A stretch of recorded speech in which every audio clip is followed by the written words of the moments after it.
J'étais à l'aéroport à Istanbul pour revenir à Paris et notre vol a plus de 3 heures de retard. Donc les Français commencent un peu à s'énerver.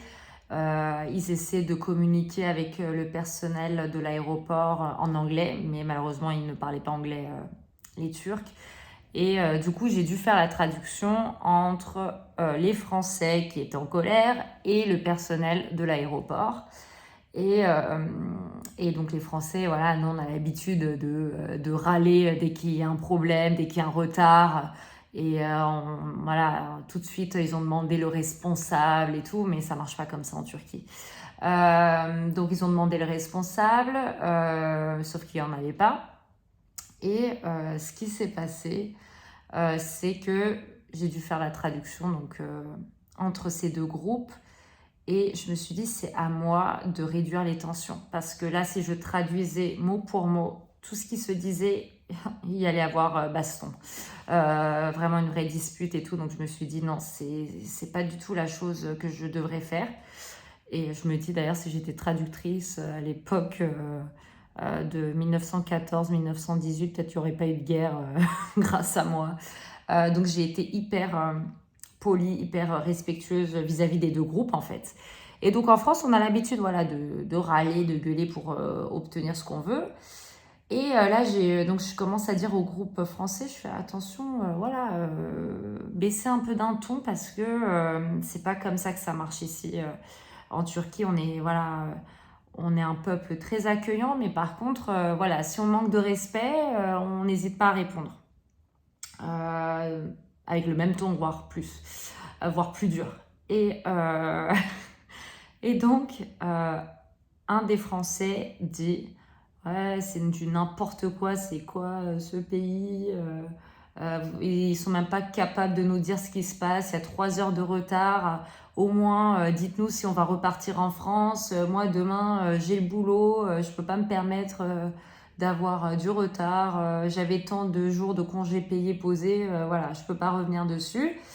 Et là, tout de suite, le personnel qui était là, turc, l'homme en question, il me dit mais qu'est-ce qu'il raconte là? Qu'est-ce qu'il veut? Et là, je dis non, mais en fait, le pauvre, s'il va pas au travail demain, il va être licencié. Donc, il faut absolument qu'on trouve une solution. Est-ce qu'il est possible de trouver un autre vol, de remplacer ce vol par un autre?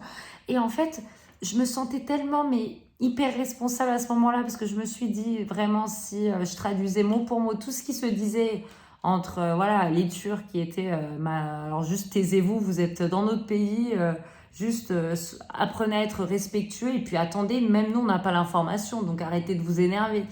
Et nous les Français, bon culturellement on a un peu ce truc, voilà, on, on veut obtenir nos droits, on avait un vol prévu à telle heure, faut qu'on parte à telle heure, ce que je peux comprendre. En fait les deux parties avaient raison.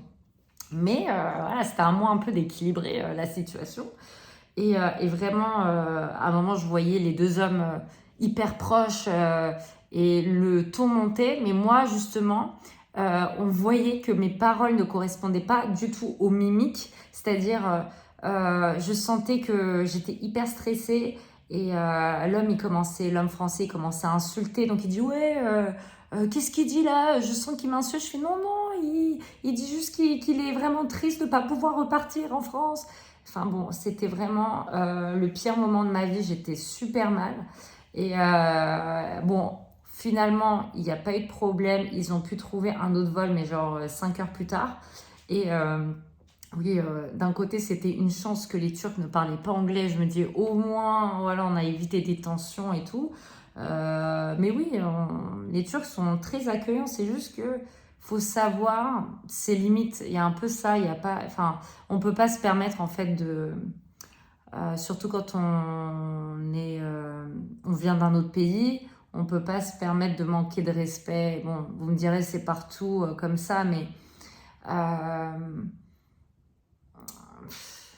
en fait, il n'y a pas de personne qui a tort dans cette histoire, mais voilà, les tensions pouvaient monter très vite, juste pour une histoire de retard de vol, ce que je peux comprendre. Voilà, chacun a envie de rentrer chez soi.